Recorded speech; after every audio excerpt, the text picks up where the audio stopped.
Non sono un medico, né uno scienziato, né il generale Vannacci, né un cavalcatore d'estruzzi, sono un semplice ex personal trainer. Un pigro appassionato di allenamento che reputa la palestra una vera e propria rottura dei coglioni, ma fondamentale non solo per rimorchiare di più, ma anche per mantenere una corretta salute scheletrica, quindi delle ossa, dei muscoli. Ho preso l'allenamento dopo 3 anni che non si allenava. E dai, su. E generale, in previsione di una vecchiaia che è imminente e un attimo farla diventare una merda piena d'acciacchi e rimpizzata dai farmaci. Vai, vediamo quali farmaci te prendi ogni giorno. Vai. Questa tutti i giorni. Tutti i giorni questa, dalla uno non si sa cosa. Poi Triadec la mattina. e 2 la mattina. Poi Tachitol. Tachitol e 3. Poi Epistas per l'emorragia del naso. perfetto, 4 tutti i giorni. Poi Comatin. come si chiama? Comatin. Commatin e siamo a 5. Poi L'alzoprazol. Sassoprasol La mattina. la mattina, 6. Dai che stiamo a scadere il minuto. 4. Omnic 7. Poi Amadart 8 medicinali e poi Basta. solo 8 medicinali al giorno prendi? Perché così pochi? Fanno pochi. È un po' di più. L'alimentazione lavora in sinergia con l'allenamento ed è fondamentale per raggiungere tale scopo. Provo quindi a barcamenarmi tra gli scaffali del discount cercando e testando i migliori prodotti, valutandone pregi, praticità ed eventuali magagne sotto traccia. Non sono così facili da trovare nei supermercati né nei negozi di surgelati. Spesso si trova il merluzzo surgelato, ottima fonte di proteine, 17 grammi per circa 100 grammi di prodotto surgelato, ma non così ricco di omega 3. Gli omega 3 sono degli acidi grassi poliinsaturi che hanno molti benefici. Sono nutrienti essenziali che il nostro organismo non può produrre da solo e che deve assumere con l'alimentazione. Gli omega 3 sono importanti per il funzionamento del cervello, del sistema nervoso e per la regolazione dell'infiammazione. Proteggono e migliorano il funzionamento del cervello, intestino, occhi, articolazioni, sistema immunitario e per la prevenzione di malattie come quelle cardiovascolari, il diabete, l'artrite, la depressione e il cancro. Hanno proprietà antiossidanti e antinfiammatorie e aiutano a neutralizzare i radicali liberi. Proteggono la pelle da danni ossidativi, ne preservano l'elasticità, l'idratazione, la luminosità e la giovinezza. Aiutano a contrastare l'invecchiamento. Insomma, pare che te facciano diventare Brad Pitt nel curioso caso di Benjamin Button mentre te prendi la pasticca del Limitless. Fatta, no? Abbiamo risolto tutti i nostri problemi, basta assumere sti omega 3 e via. Se ti piacerebbe, è così facile la vita, secondo te? Mai una gioia, perché? Problema numero 1. Il maggior contenuto di omega 3 è presente nei pesci selvatici perché mangiano alghe e plankton ricchi di queste sostanze. In particolare contengono omega 3 di tipo EPA e DHA, che sono le forme più attive e benefiche per la salute. Pesci di allevamento, invece, sono nutriti con mangimi che contengono principalmente cereali, soia, mais e altri pesci, che sono poveri di omega 3 o contengono soprattutto ALA, che è una forma meno attiva e meno assorbibile di omega 3, che si trova anche nelle noci e in alcuni oli vegetali come quello di lino. Questo fa sì che i pesci di allevamento abbiano un contenuto di omega 3 inferiore e meno qualitativo rispetto ai pesci selvatici. Inoltre i pesci di allevamento hanno un contenuto di grassi e calorie più elevato rispetto ai pesci selvatici perché sostanzialmente nuotano meno. In quelle vasche ci sono migliaia e migliaia di pesci in pochi metri quadrati, cercano di barcamenarsi per trovare uno spazio, di mangiare il più possibile, si crea competizione, stress nel pesce, stanno sempre a cagare e tra l'altro aggiungo io se mangeranno probabilmente pure la loro merda. Hanno una maggiore proporzione di omega 6 che sono acidi grassi infiammatori che possono interferire con l'azione degli omega 3, quindi un cazzo è tutt'uno. Problema numero 2, che te pensi che avevamo finito qua? Te prendi gli omega 3 così ringiovanisci, te imbellisci e fa sta paura? Manco per niente. Il pesce può contenere mercurio, un metallo pesante che si trova nell'ambiente e che si accumula nella catena alimentare marina. Il mercurio è dannoso per la salute perché può danneggiare il sistema nervoso, immunitario, il sistema endocrino e il sistema cardiovascolare, un bel pacchetto di problemi. È particolarmente pericoloso per le donne in gravidanza e per i bambini perché può causare danni neurologici, perfetto. Quindi uno prenderebbe omega 3 per far star meglio se stessi e la propria prole, e invece farebbe solamente peggio, magari si riempirebbe di mercurio senza saperlo. Il mercurio si trova spesso nei pesci grossi e predatori, come lo squalo, il pesce spada, il tonno rosso, che mangiano altri pesci più piccoli e accumulano il mercurio nel loro tessuto adiposo. Tant'è che si consiglia anche di rimuovere la pelle e il grasso visibile del pesce, perché sono le parti più ricche di mercurio. I pesci più piccoli e meno predatori hanno livello molto più basso di mercurio, perché non fanno in tempo ad accumularlo nell'arco della loro vita e perché si nutrono principalmente di plancton e alghe che non contengono questa sostanza. L'OMS raccomanda almeno 250 mg al giorno di EPA, pare utili per cuore e circolazione, e altrettanti 250 mg al giorno di DHA, pare utili per cervello e vista. Per gli sportivi ad alta intensità pare si possa assumere fino ad 1-2 grammi al giorno tra EPA e DHA. EPA e DHA sono le forme più benefiche e attive presenti negli omega 3. Le principali fonti sicure di omega 3 sono il pesce azzurro. Gli omega 3 del pesce sono in forma trigliceride, la più assimilabile dal corpo umano. I pesci più gonfi di omega 3 sono lo sgombro 2,1 grammi per 100 grammi, le sardine 1,7 per 100 grammi e le aringhe 1,2 grammi per 100 grammi di prodotto surgelato. Questi pesci vivono in grandi banchi, sono molto abbondanti e poco costosi, quindi sono spesso pescati in natura e non allevati. Dove troviamo questi tipi di pesce azzurro non di allevamento, dal bassissimo contenuto di mercurio e dall'alta concentrazione di omega 3, ottimamente assimilabile ma di difficile reperibilità? Problema numero 3: è difficile trovare il pesce azzurro, se non fresco. Ma te lo metti a far pesce fresco, a viscerarlo, a passarlo sotto l'acqua, a cucinarlo 2 palle con la puzza per le mani per tutta casa tutti i giorni? Non mi sembra il caso. È difficile trovare il pesce azzurro in busta. Dove lo possiamo trovare? Te lo dico io: da MD Discount. Sono i bustoni di pesce azzurro congelato della Noriberica. Dal loro sito, filetti di sardina provengono dalla specie sardina, il Cardus, che vive in grandi banchi nei mari temperati e tropicali, molto abbondanti e poco costosi, e spesso, proprio come in questo caso, pescate in natura e non allevate. Filetti di sgombro congelati a bordo dalla specie Scomber scomprus, che diversamente dallo sgombro reale pare essere una delle specie di sgombro meno ricche di mercurio. Aringhe surgelate della specie Clupea arengus, che è la specie più comune e diffusa di aringa. Quindi tutto a posto, no? Compriamo le ardine surgelate, le cuociamo e ce le mangiamo. Qual è il problema, se te pare? Troppo facile, dai, ancora con queste domande. Problema numero 4. Gli omega 3 possono subire danni durante la cottura. La frittura può ridurre il contenuto di vitamina D e di omega 3, mentre la bollitura può causare una perdita di omega 3 nell'acqua di cottura. Alcuni studi hanno confrontato diversi metodi di cottura ed hanno trovato che la cottura al forno e al microonde sono quelle che preservano maggiormente gli omega 3, nonostante la temperatura elevata di 200 gradi. Quindi come le cuciniamo queste sardine?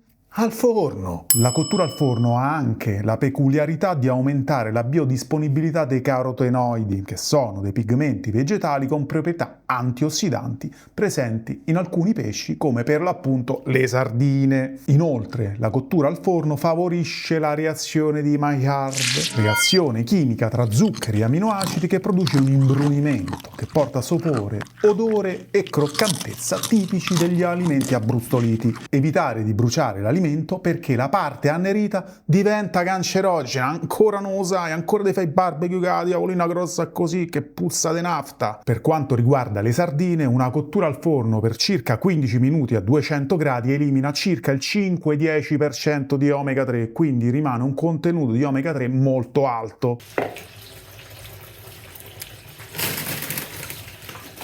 Andiamo a prendere il nostro bel bustacchione da 600 grammi di filetto di sardine, 15 grammi di proteine per 100 grammi di prodotto, riempiamo una bacinella d'acqua tiepida per andare a decongelare lentamente le sardine in circa 10-15 minuti. Così facendo eviteremo parte o forse gran parte del degradamento di omega 3, proteine e vitamine che avviene durante la cottura. Degradamento dovuto allo shock termico che subisce la pietanza passando di botto da 0 gradi del congelamento a 200 gradi del forno. li mettiamo in acqua e dopo 10 minuti il ghiaccio si staccherà quasi da solo, donandoci una sensazione malata di appagamento simile a quella di veder spremere dei punti neri, rifilare zoccoli di un cavallo, vedere una puntata di Viti al limite dove Nosara dal maltratta il paziente. Il ghiaccio zozzo non andrà ingurgitato. Dopo 15 minuti il ghiaccio sarà andato via ed il filetto si presenterà in questo modo, bello, cicciotto, ricco delle sue proprietà e pronto per essere infornato senza essere scioccato. Queste sono le lischette ricche di omega 3 e collagene in forma trigliceride, quindi altamente assimilabili. Se butta via niente. Una volta decongelati e portati più o meno a temperatura ambiente, si presenteranno in questo modo. Guarda là che belle! Andiamo a incamiciare la nostra teglia con la carta da forno sapientemente tagliata, ci ricordiamo che i fogli erano pretagliati, rompiamo 2 uova dal curlo grosso e andiamo a sbattere, ci accaniamo sulle uova come se fossero artefici della nostra vita de merda, aumentiamo il ritmo all'aumentare dello stress e cerchiamo di liberarci il prima possibile. E dopo averle imbevute nell'uovo le andiamo a panare in un pan grattato, meglio se integrale, in modo sbrigativo, sciatto e svogliato. Abbondiamo col pan grattato, 1 perché ci piace, 2 perché aggiungendo il carboidrato abbiamo un piatto unico completo di tutti i macronutrienti e ricco di micronutrienti. E siccome ci hanno insegnato che non si butta via niente, passiamo lo scolo dell'uovo sui filetti. Andiamo a buttare il pan grattato in eccesso. Ah! Allora non hai capito niente. Adagiamo sapientemente il pan grattato sui filetti di sardina, che una volta cotto resterà croccante, cedendoci una sensazione di goduria.